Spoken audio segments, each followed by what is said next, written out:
बात करेंगे उन्नाव की, जहां युवती की हत्या मामले में आखिर पीड़ित परिजनों ने उसका अंतिम संस्कार कर दिया। अधिकारियों के आश्वासन पर पीड़ित परिजन युवती का अंतिम संस्कार करने के लिए तैयार हुए। इस दौरान बेटे को संविदा पर नौकरी और 8.5 लाख रुपए के मुआवजे और एफआईआर में रेप की धारा भी शामिल करने का आश्वासन अधिकारियों की तरफ से दिया गया।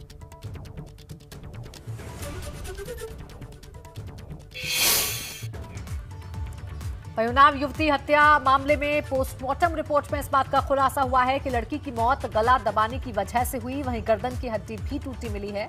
इसके साथ ही सिर में 2 चोट के निशान मिले हैं। 3 डॉक्टर्स के पैनल ने लड़की का पोस्टमार्टम किया, जिसमें चौंकाने वाला खुलासा हुआ कि लड़की की मौत करीब 1.5 महीने पहले ही हो चुकी है, जिसका गला घोंटकर हत्या की गई थी।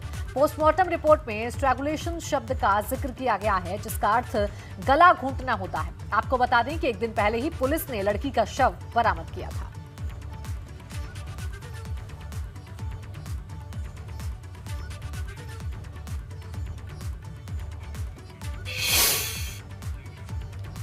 वहीं उन्नाव हत्याकांड पर सियासत भी गर्मा गई है। केंद्रीय मंत्री अनुराग ठाकुर ने कहा कि उन्नाव हत्याकांड दुर्भाग्यपूर्ण घटना है, लेकिन ये सपा के चाल चरित्र को उजागर करने वाला है।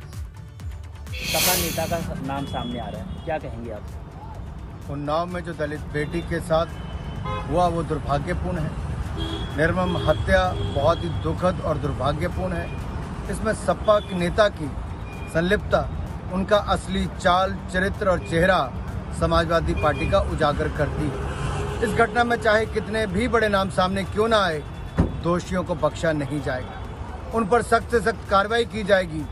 ये न्याय करने वाली भारतीय जनता पार्टी की सरकार है, ना कि गायत्री प्रजापति जैसे अपराधियों की सपा की सरकार। ये सपा की सरकार के समय अपराध होते थे और अपराधियों को संरक्षण मिलता था।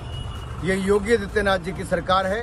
अपराध, माफिया उत्पीड़न, दंगा, अराजकता करने वालों के खिलाफ कड़ी कार्रवाई की जाती है।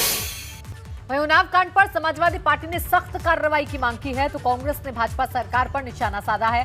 कांग्रेस ने आरोप लगाया कि इस मामले में 24 जनवरी से पीड़ित परिवार प्रशासन से गुहार लगा रहा था, लेकिन कोई सुनवाई नहीं।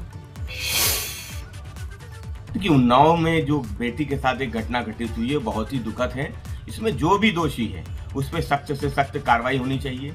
कि उन्नाव में जो बेटी के साथ एक घटना घटित हुई है बहुत ही दुखद है।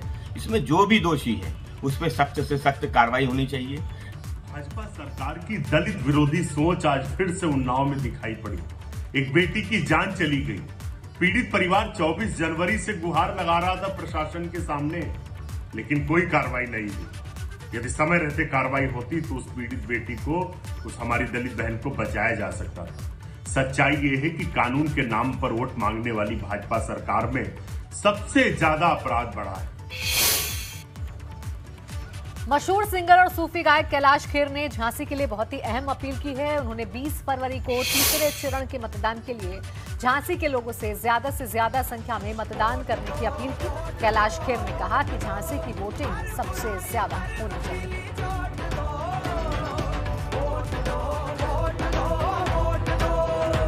नमस्कार झांसी के वासियों, मैं हूं कैलाश खेर, आपका कैलाश खेर। एक सबसे बड़ा पर्व जो लोकतंत्र का होता है वो होता है निर्वाचन, यानी चुनाव करना। 20 फरवरी को झांसी में आपके यहाँ विधान सभा का निर्वाचन हो रहा है, तो कृपया अधिक से अधिक संख्या में मास्क पहनकर अपने धर्म का निर्वहन करें और पता लगे कि झांसी की वोटिंग सबसे ज्यादा